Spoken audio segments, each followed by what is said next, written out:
Hi, everyone, and welcome. I'm Jenn Baljko, founder of Always On My Way and the lead author for the collaborative book project called Fierce Awakenings, calling in courage and confidence to walk life's spiral path, publishing in September.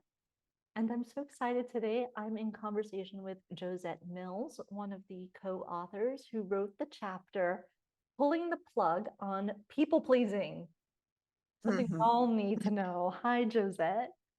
I help you. Do you want to tell us a little bit about yourself before we get started? Sure. Um, so currently, I'm the mindset life fulfillment coach, and I coach women who are in that midlife stage and place. Initially, it was like 40 plus women, and then I decided 50 plus women. Um, and just allowing them to extend all of the grace that they gave to others to now flip that, go within, and turn it on themselves to allow them to live out the life that they envision. Such good words there, Josette. Allowing them to have the grace to have Yeah, their own experience now. And that's a lot of what your own chapter is about. Do you want to tell us a little bit about the fierce awakening that you wrote about and for why it sure. matters? In a lot of ways it matters more than we even know.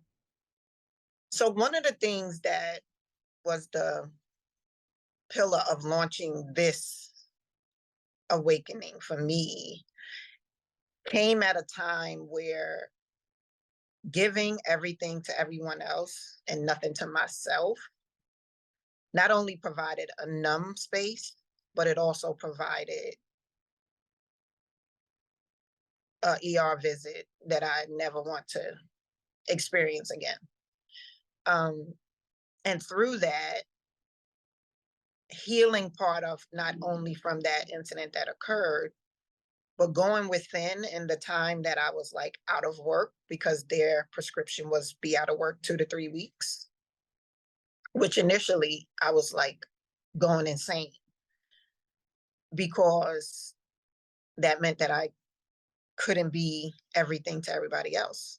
And I had to turn around and be something to myself because I had to make it through this time.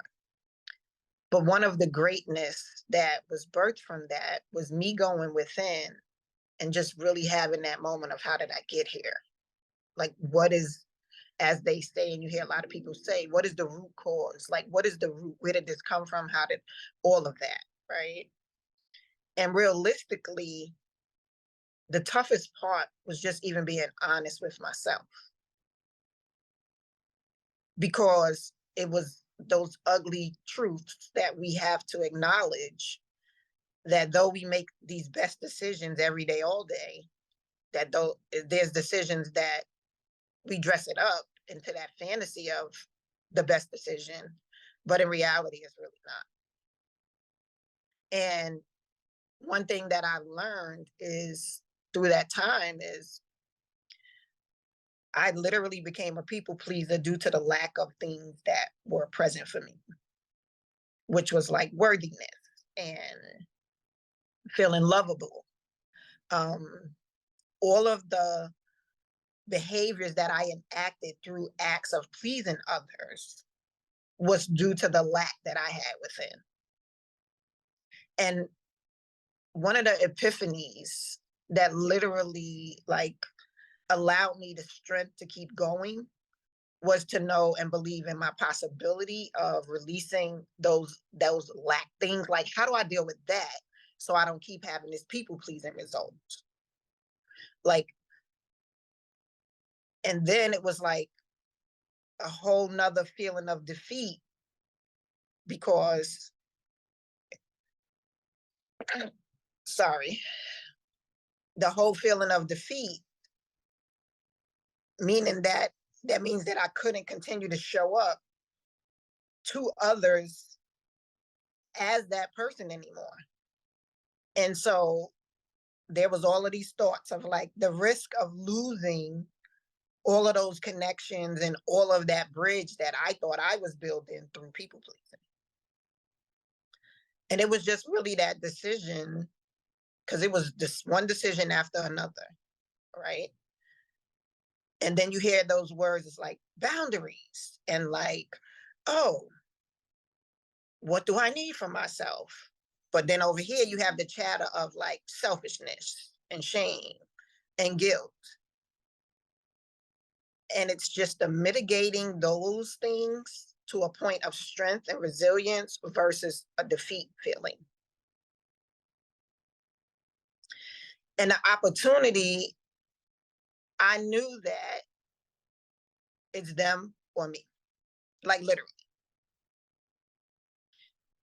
And in that is where the strength began to, like, as they say, like the more I picked it up, then I felt the muscle building.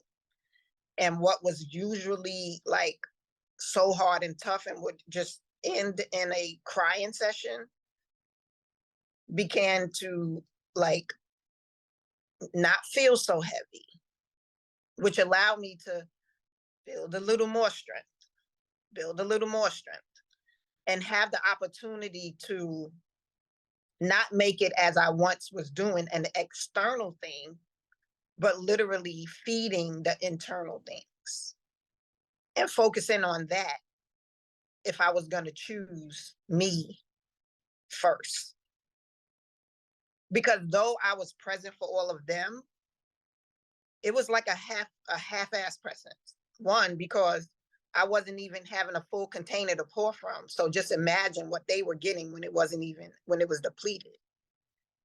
And that was an epiphany, like, wow, you wasn't even functioning from 100%. So were you really, really, really, really there? Or like full on, right?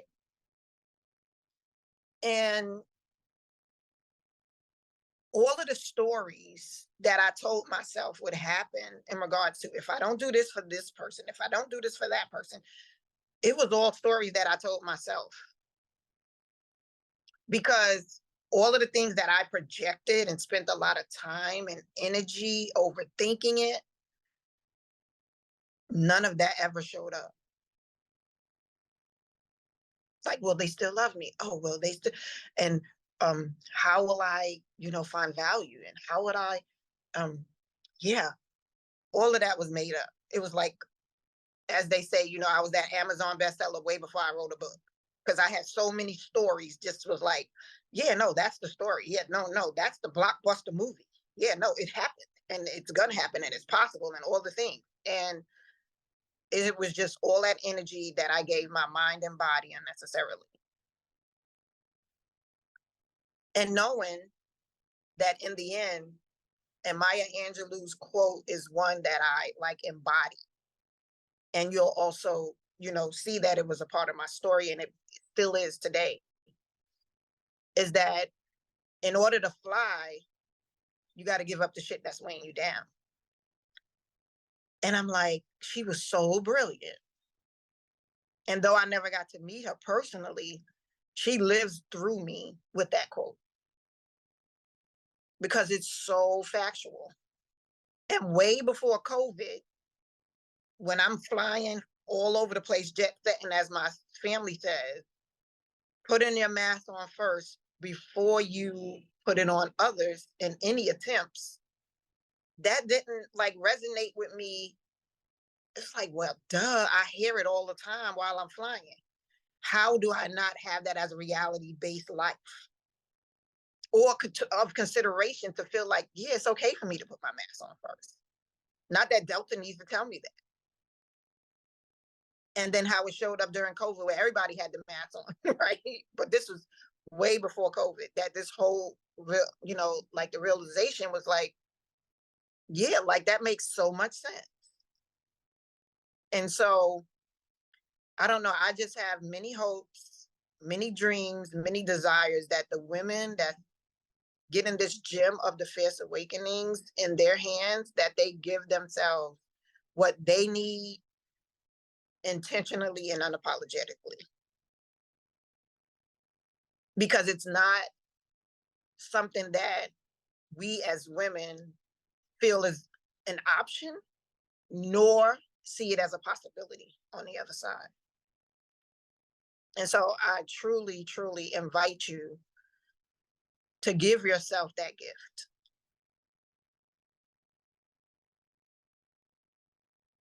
So thank you for saying all of those words. And there's so many pieces to pull out there. So let me pull out one of the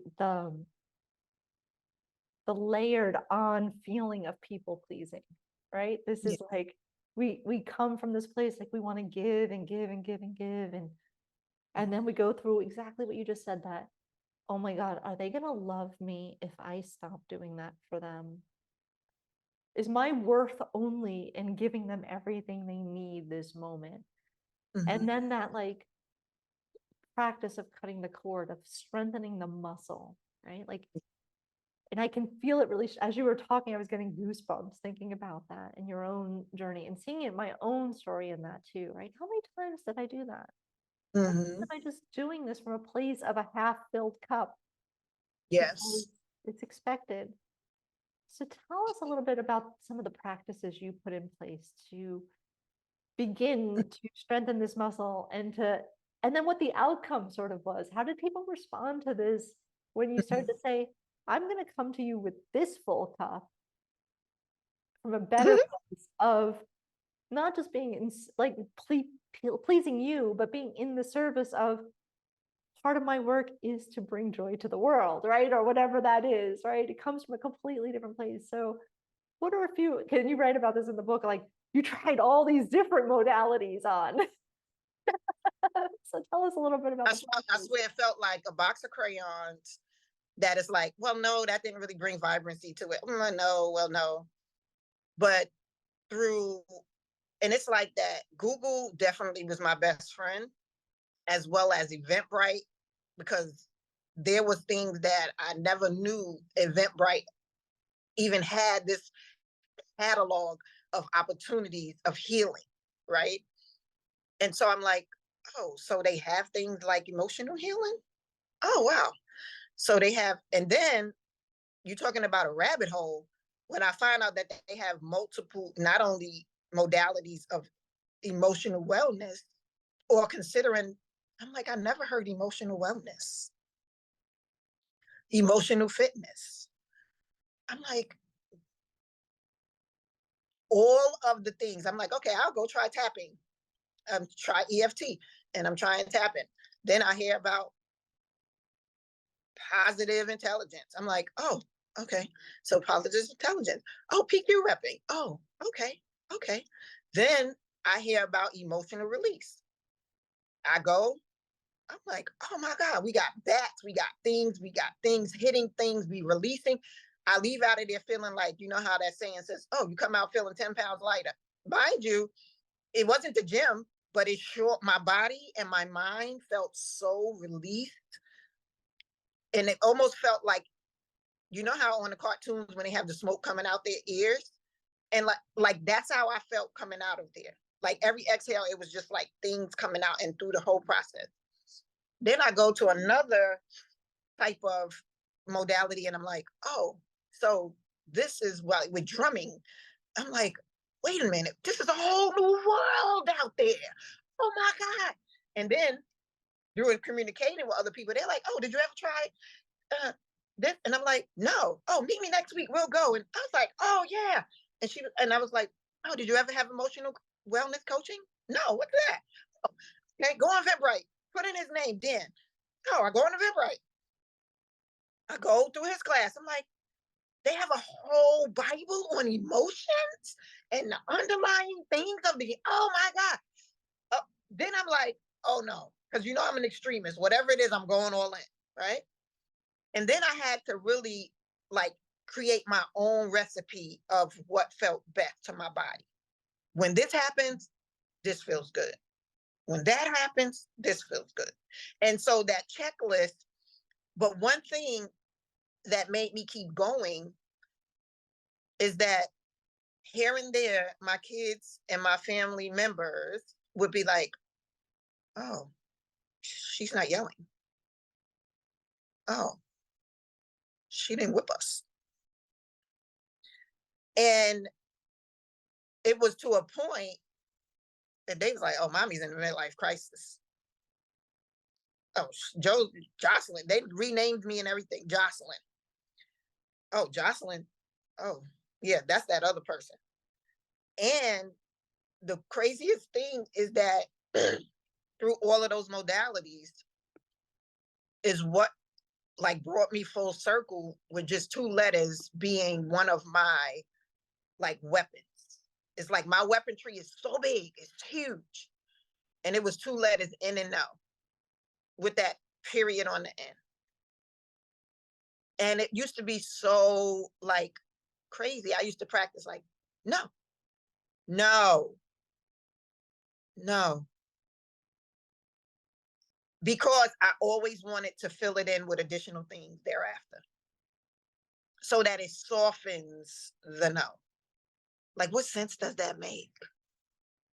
It's like, I want to hit him, but I want to hit him soft. Like, no, no. It's like, and then it's like when I'm and then replay it in my mind, it's like all of that just because I needed to love me better. I needed to let myself know I'm worthy, I'm lovable, I matter. Like the things that, as you know, I learned later through another modality is that what wasn't said is a lot of the things that my inner child needed to hear to be present in my adult life. And so the journey is everlasting, literally. Like, and I say former people pleaser, usually when somebody asks me if I'm out speaking, because those old behaviors love to come trickling in and be like, oh, let me see if I have an opportunity to get back in.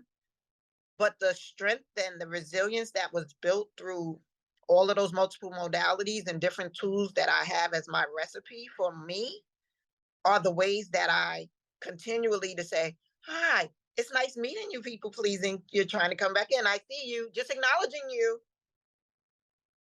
And also let myself know what I need in this moment may just be a PQ rap. Nope, you're not going to do that. I know, I know. And it's literally talk to myself like, I know, or journal, like, yeah, she came and she asked XYZ. And here I was about to take off in that sprint to go give the solution, there to save the day. And then I just was like, pump the brakes. You're going to do what? Oh, right. Right. You're just going to sit right here and you're going to like tap it, do some PQ reps right now. Manage those nerves, acknowledge them. You're not ignoring them, acknowledge them. But you're not going to jump out there and do that.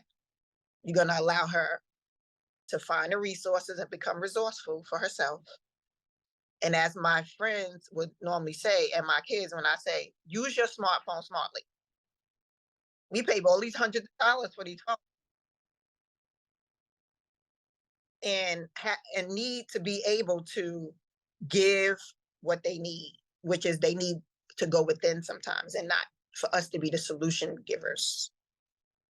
Yeah, really, literally. And what I love what you just said, and it's so vital when we walk this spiral path, right? There are moments when you're gathering information from other places externally, right? Because there's good information, there's wisdom out there, right? And knowing how to find that and testing it. I like when you said, oh, this doesn't really add any vibrancy. Like this is the coloring box of 96 crayons. Exactly. Let me take this one out and color with that for a little while. And then you come back in, and really what it came down to is collecting all of that information so that you could understand that you are resourceful, that you have what it Yes. takes to say no. Yes. And then Yes. to recognize that you're giving that gift also to somebody else and saying, figure it out, Yeah. figure it out. And you're there to help and support, but you're not there to solve everything for people. And I Exactly. feel it's such an important quality to to let other people know, readers or women or whoever's reading this, watching this or hearing this, to Mhm. know that there is always this give and take, and you're finding the path, you're creating the path. So as we're moving through this path from the place that you are now, what would you say are 5 qualities or characteristics that either you discovered, rediscovered about yourself walking the spiral path, reignited, these are some of your words in your story, right? Reconnected, reignited, rediscovered, Mhm. or qualities that just in general we might all want to consider to bring with us? Definitely, always pack some compassion for yourself, because that in the days when you are still, like having those creep up of people pleasing times coming in or putting others first, it will allow you to keep those negative connotations that may come in and kind of feel forceful. It'll allow you to manage that. I would say another thing is grace for yourself. So grace in all capacities. Grace when you fall off. Grace when you did a great job on protecting and standing firm in your boundaries.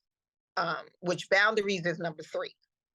And it's not so much in this order, but it's things that I have in my recipe. Because boundaries are not only to protect me, and I don't have to announce it to the world, but people will know because we teach people how to treat us. Right. I would say number 4 is definitely having the ability to make mistakes and be okay with mistakes, whatever they show up for you. And instead, seeing it as a mistake, but literally allowing yourself to have a lesson there. Not that it was wrong, not that it was mistakes, like literally that. What is the lesson there? And lastly, I would say put on your mask first before you attempt to help others put on theirs. Yeah. Yeah. And it's revisited over and over and over. So repeatable. So repeatable. Because if not, then we look for that shame and blame thing to connect to try to be like questioning what you need for yourself. And honestly, just make it official that you matter. Yeah. Your desires matter. What you want wants you. And just know that it's truly possible. Yeah, it's truly possible.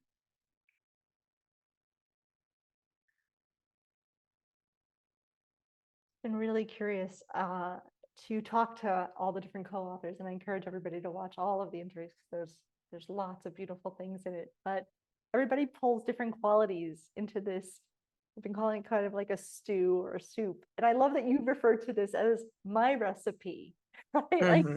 and that's what Yeah. it is. We are taking all of this and making it a recipe to walk Hmm. life, right? For So sure.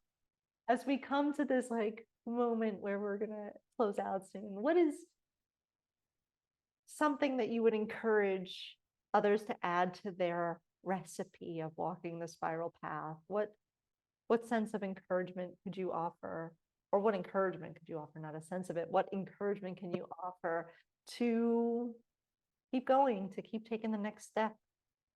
Hmm.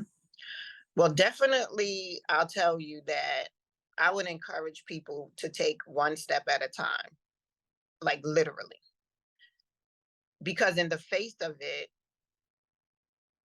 30, 40 steps might seem like a big deal or like a big task to feet. But if you take one step at a time, one decision at a time, and as they say, in bite sized, digestible things, you'll be surprised at the outcome and be like, you didn't even realize it when you look back, however often that is, 30 days, 60 days, a year. And the margins of like change, the margins of growth, you surprise yourself. Like, who is that? Like, really? And the thing that I love is we know we can download a recipe from the best cooks, but guess what we do? We put our own twist in it. We may put another little sprinkle or something. And that's what I invite you to do. Like, the principles is that we talk about and that I have outlined, it's just a guide. And you'll pick up what feels really good and what works really good and put down what doesn't. It's okay. It doesn't have to be like everything for everybody, because that's not even realistic. We experience things differently. And literally giving yourself the permission for it, not by the measure of anyone but yourself. And guess what? If tomorrow that no longer fits good or feels good in the body or fits into your new regimen, dump it, pick another one. You get to choose. You get to design it. It's like your world at your design. You become the architect. Oh, I thought I wanted the building to go this way. No, actually, I want the top to be like this. Oh, wait, no. You know what? That doesn't really look as asymmetrically good. I want it to be straight and then with a little hook, like whatever that is. And just because you made that decision yesterday and today is another decision, do it. Do it. Allow, especially surrender to what the body and the mind is asking for at every stage and every step of the way. You matter. Yeah. Yeah. I'm going to leave it right there because you matter. And that's the last word here. Yeah. Thank you, Josette, for sharing your story. Thank you for having this conversation. And it's so funny how when I finished the chapter and saw that word of these are the final submissions, and I'm like, wait, but I want to take that out and I want to add this in. Wait. And I'm like, no, because the rest, there'll be opportunities for the other conversations. And so what's needed is there, and we go from there. And thank you again, Jenn, for having this vision and following your vision and allowing me to be a part of the journey. You're so appreciated. Thank you, Josette. But Yeah. it's really because of all of you, all the co-authors who are participating and being brave enough to share their stories, that this is even possible. So Yeah. here we all are together. Just, come along. Wherever you are today, just come along. Yeah. So thank you for coming along and saying yes to this and not the 2-letter N-O period. I'm glad you said the 3-letter word here. I almost did, like before when I was talking and they was like, well, what really helped you? And I'm like, 2 letters and a period. And they was like, well, what do you mean? I'm like, N and O, no. Really? And I said, well, 3, well, no, that's not a letter. That's a, explanation point. It's a salutation at the end of the sentence. Like, I don't even know. I was like, Dad, I need to go back in my grammar stuff. Like, what was those called again? Those things? Yeah. What role do they have in the sentence? Oh, that was so funny. Thank you, Josette. It's just been such a fun journey with you. Yes, thank you, Jenn. I appreciate that.